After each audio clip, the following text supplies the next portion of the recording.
Hey guys, I want you all to mark the time and the date. It's 3:30, September 24th. This young lady has her first hot rod. Now all of us guys, we're all car guys.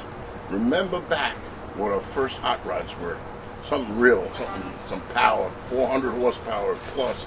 Even back in the 60s, 70s, 80s, your first car. So that thrill sometimes we forget. But when you're a young lady, just look at this lady, something 30-something lady, never had a hot rod.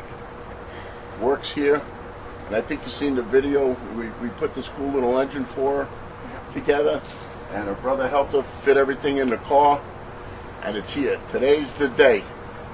Over a year, right? It's been over a year and a half maybe. All the planning, all the doing. Today's the day. It's here.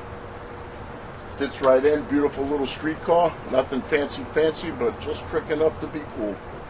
And just want to wish you the best of luck with it. Yeah. Maybe we'll start it up. We'll see what it sounds like. You know, I was on the phone in the back, and I thought I heard something outside. I wasn't sure. So I looked around the corner, and there it was. I saw this gray Camaro pull up. I knew it had to be it. Let's see what she sounds like. I don't think this girl has a light foot, but we'll see.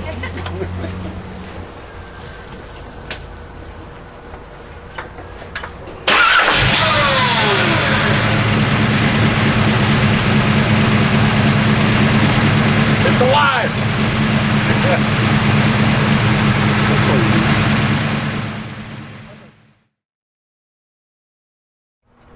Not bad for a girl's first hot rod.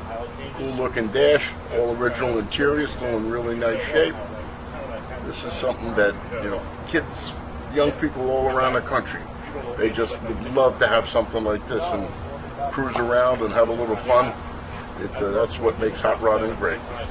That, you know, a regular person can work hard, save a few dollars, put something together and have a really nice car to drive around. And we're happy to be a part of it. All right, Lisa, just sit in your car. We'll take a picture with you, and that's it. All